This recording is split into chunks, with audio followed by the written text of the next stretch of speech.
Kaleidoscope, a weekly public affairs program brought to you in partnership with the Urban League of Greater Cleveland, Kaleidoscope Magazine, and News Channel 5.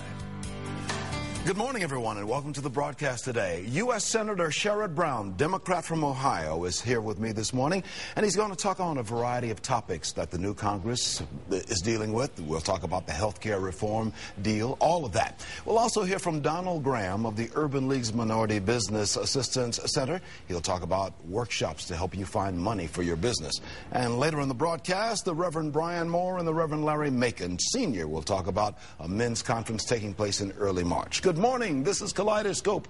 I'm Leon Bibb, and so we begin. Beginning with U.S. Senator Sherrod Brown, Democrat of Ohio. Good to see you, Senator. Thanks, Leon. Yeah. Tell us what we can expect in the new Congress now. No, I'm hopeful that I just was talking actually with Reverend Macon about this, what we were able to do at the end of last session bipartisanly. Unemployment benefits extension, middle class tax cut, what we're able to do on food safety, on the treaty, the START treaty that the president's been leading on for even when he was in the Senate. We got all that done. We had the first African-American female judge in Ohio history, federal judge confirmed in December. So we made a lot of progress. I'm hopeful that that bipartisan cooperation can spill into the new year. And as long as Mitch McConnell, who said, the Republican leader, that his goal was that Barack Obama be a one-termer, as long as he puts that aside and really works with us, I think we can do some things. Well, what about this health care reform now? The Republicans, they passed that reform in the House, which they control. Yeah. But the Democrats, your side, you control the Senate. Yeah, the president would veto it. We will not pass in the Senate. He will not get to his desk. I mean, I just find it it's a little troubling that a bunch of conservative politicians in Washington who have been benefiting for 20 or 30 years from taxpayer-financed health insurance are going to take away benefits from people who have lost their insurance, taking away benefits from seniors. An awful lot of seniors are benefiting from this health care bill with free physicals, free mammograms, getting colorectal screenings. Their cost of their prescription drugs, if they're in that so-called donut hole, will be reduced by 50%. If the Republicans have their way and repeal health care, as I said, which they won't, but if they had their way, all those benefits were gone. And that's one reason it's not going to happen. I mean, that's it. It passed the House. Because they control the House. Yeah, they control the House, and they made a campaign promise to their most conservative sort of Tea Party members, that sort of the John Birch Society members in their party, and that they would vote to repeal it. But that's as far as we're going to let it go.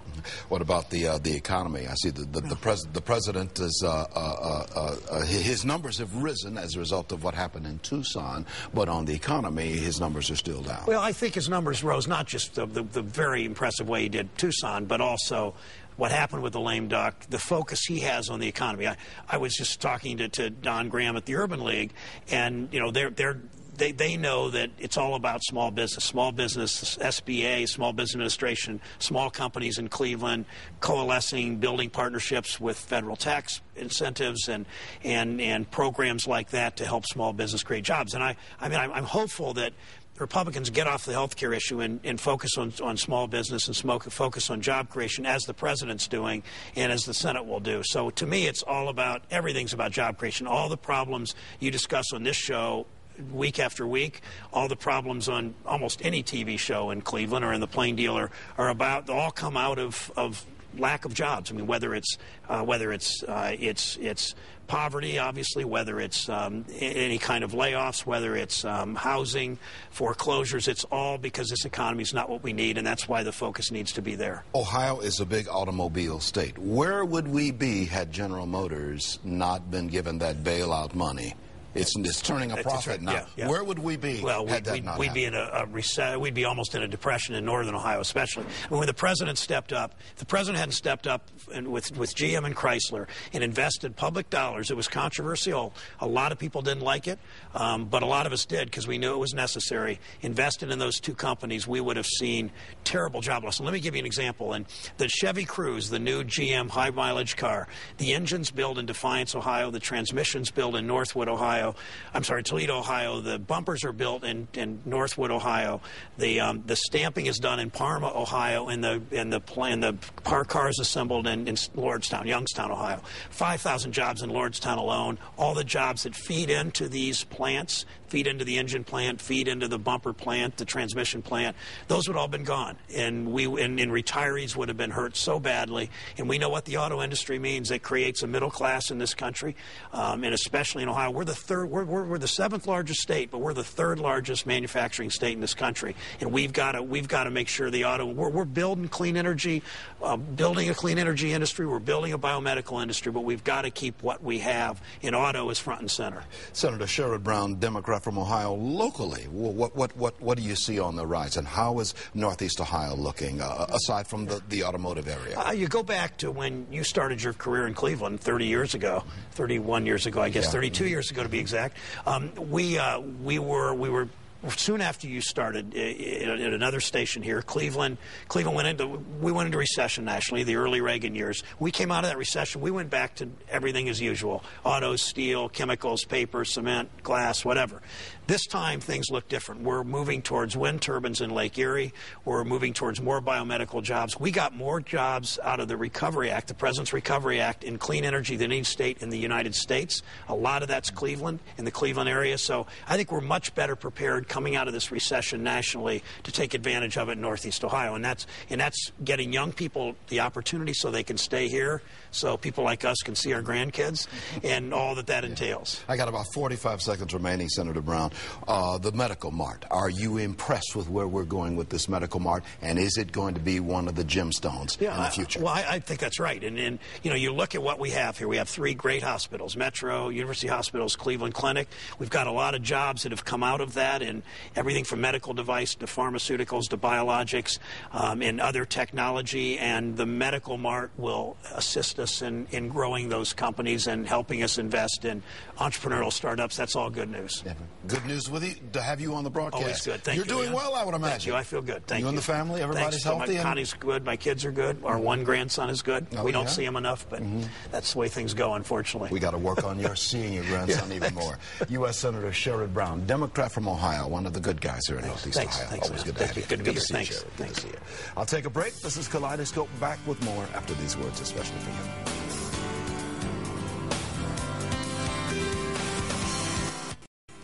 Good to have you with us for another edition of Kaleidoscope.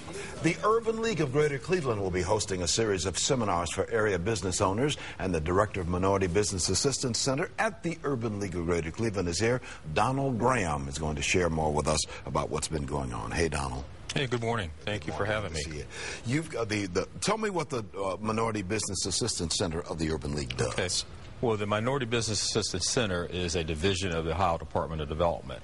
And I'm just one of 7 offices in the state of Ohio. And so what we do is we work with socially disadvantaged businesses on access to capital, bonding, MBE Ed certification, contract opportunities, and, of course, entrepreneurial training. A lot of people want to go into business. A lot of people want to go into business. What should they consider before they even start thinking about going into business? Well, they need to come and talk to us first. Okay. Because we can help them, guide them along, point them in the right direction, assist them for free. Our services are free. Help them set up their LLC, incorporated, get their checking accounts, get their banking arrangements, insurance, everything. You help them with a plan. We help them write their business plan. Now, is that what you talk about when you have these seminars? Yes. Where people come to the seminars, they get some training there. Exactly. Tell me about the seminars. Well, we got 2 seminars coming out. One is going to be in the city of East Cleveland, Ohio, which is working with the mayor, new mayor of East Cleveland, Gary Norton. Gary Norton. We're going to be hosting one seminar, Are You Ready to Expand Your Business? That'll be one seminar. And the second seminar, Are You Ready to Jump into Entrepreneurship? So those will be over 2 weeks in a row that we offer 2 4-hour seminars. Okay, how do people get in touch with you so they can get more information on these seminars? Well, if they just call the Urban League at 216-622-0999 and ask for my administrative assistant, Gwen Solomon, at extension 232. And they can make reservations. And we for will these seminars. register for the seminar. Yes. Now you do this throughout the year, right? I mean, you Yes. have these continuing. Yes. If they miss this one, there's another one coming. There's another one. Other ones we got coming up, I'm working with the Lorain County Urban League, the executive director out there, Fred Wright, and we have developed a 6-month series starting in January and going every month. We'll be doing something different out there. What's been the response to this kind of thing? It's been excellent. We just had a seminar a couple weeks ago, doing business with the federal government.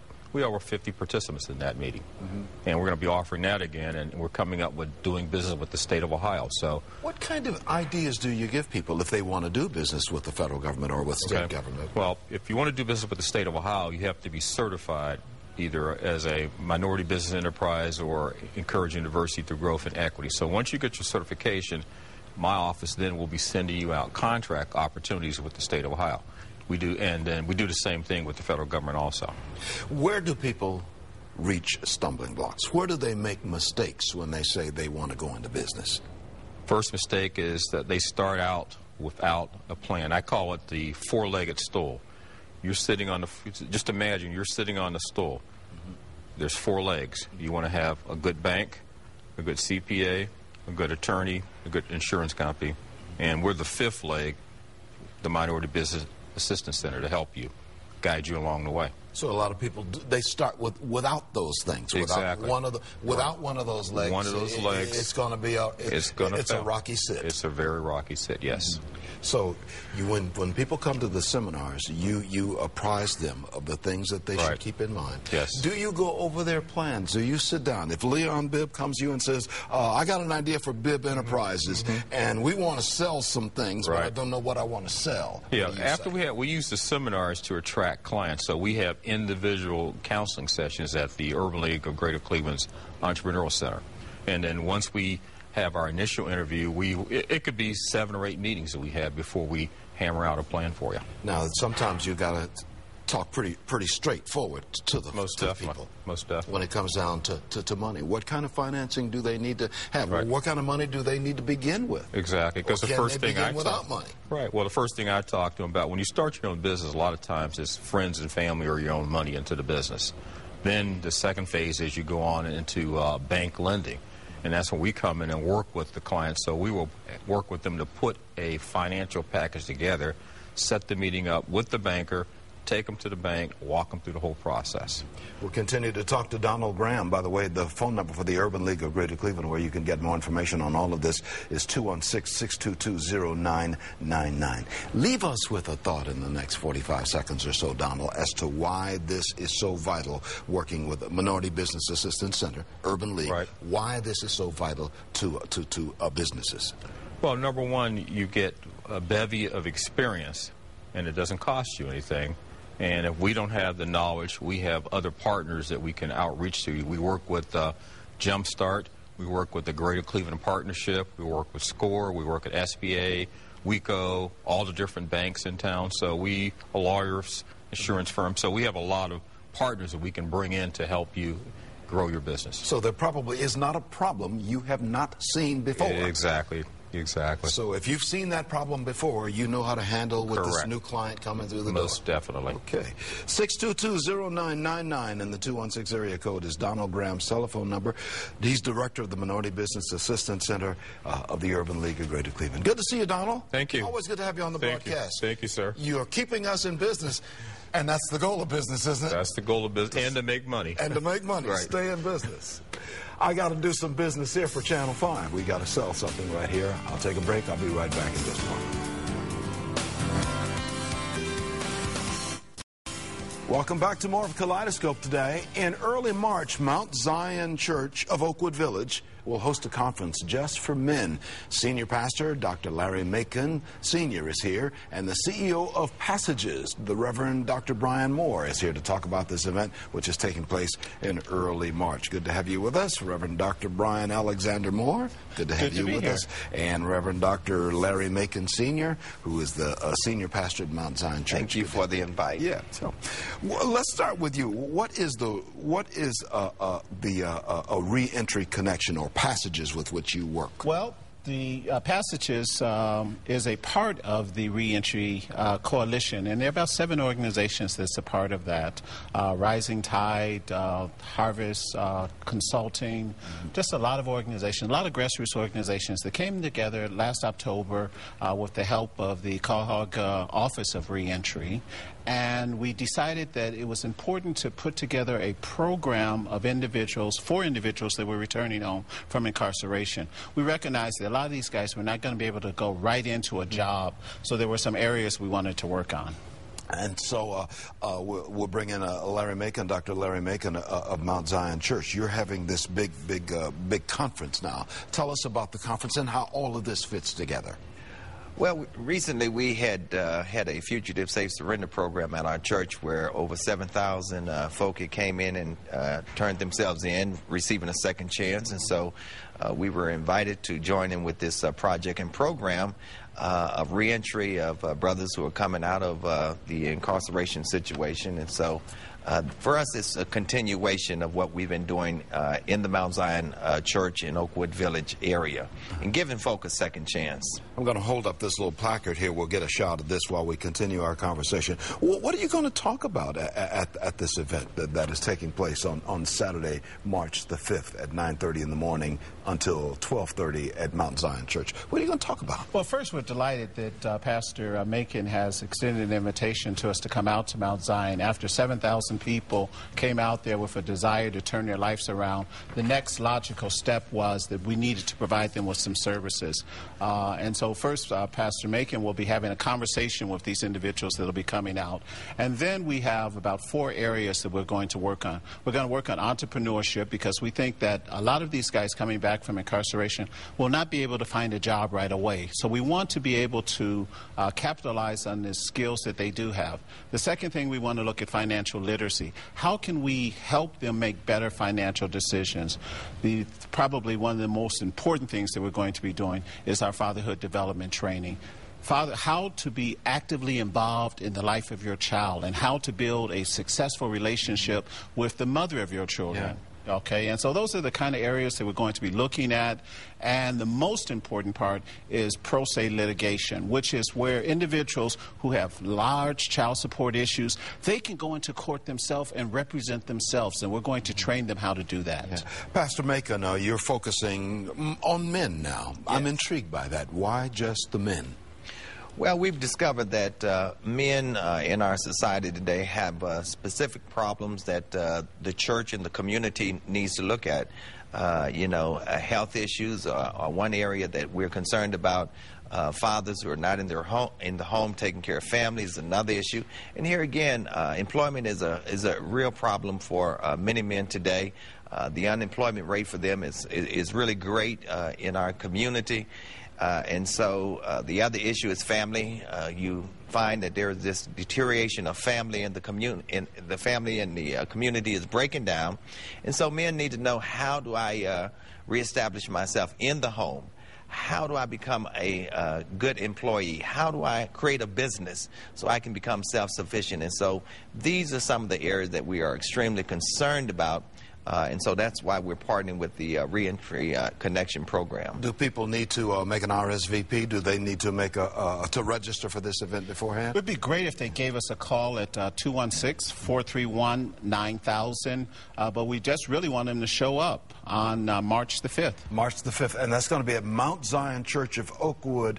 That's in Oakwood Village. And the address is 1 Mount Zion Circle in Bedford 44146. But it's in Oakwood Village, right on the line of Oakwood Village and Bedford Heights, Ohio. And if you get to Oakwood and just ask for Mount Zion Church, somebody will get you directed there. Absolutely, anybody right. can get you directed there. And that phone number to make an RSVP or to register is 431-9000. That's in the 216 area code. Pastor, I would think, Reverend Macon, I would think in our final minute here that there's going to be a strong religious component in this now. Yes. Because of the 2 pastors here. Now tell me how that plays into all of the other things that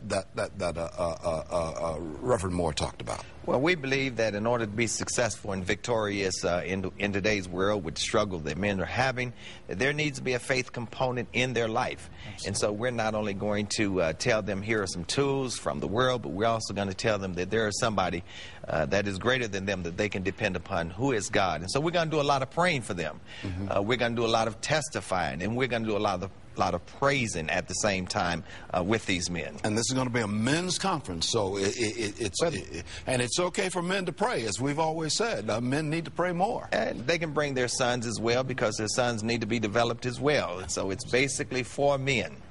I remember seeing my dad pray for me. It always touched my heart. And yes. I certainly pray for my children as well, and pray for myself too, and all Absolutely. of us as well. That's a sermon I feel like coming on, but I'm going to refrain. Good to see you, the Reverend Dr. Brian Alexander Moore. He's CEO of Passages, and the Reverend Dr. Larry Macon Sr., who is the senior pastor of Mount Zion Church of Oakwood Village. And once again, that's Saturday, March the 5th, starts at 9:30 in the morning at Mount Zion Church of Oakwood in Oakwood Village. Good to have you on the broadcast. Good to be here. Thank you. Yeah. Thanks. I'll take a break. Back in a moment.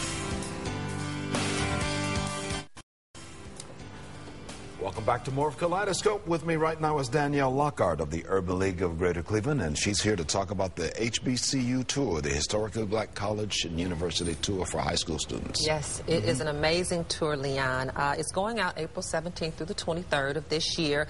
A lot of people know that as the Cleveland Metropolitan School District spring break, but any student from anywhere in the region can attend. We have students as far as Akron who are going to be going on our tour this year. It's an amazing experience. We have 2 tours running consecutively, one to the northern area region and one to the southern area region. They have to choose which one they want to go. They can't go to both, unfortunately, so they have to choose. Students will actually be seeing a total of 9 colleges on either tour, respectively, small, large, public, and private. They are going to have an amazing time. They really are. Chaperones? Definitely. Our chaperones are very special, actually, Leon. They go through a very serious vetting process. They have to have first aid CPR training.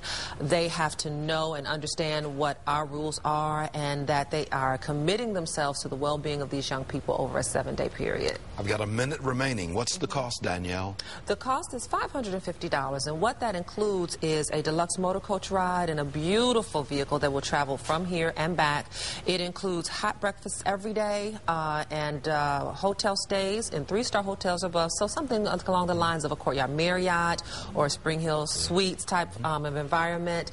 All the activities that range from everything from a step show to museums to different activities in the cities, because we like our young people to know that when they go to college, they're actually relocating, so they need to know their cities as well as their schools. And it's a wonderful, wonderful time for these kids to get acclimated to college and get their mind set on going to college, and it really kind of brings them in. They'll meet with college administrators and people at all these different colleges. There's a northern tour and a southern tour. April 17th to the 23rd, 622-0999, the Urban League. Kaleidoscope, a weekly public affairs program brought to you in partnership with the Urban League of Greater Cleveland, Kaleidoscope Magazine, and News Channel 5.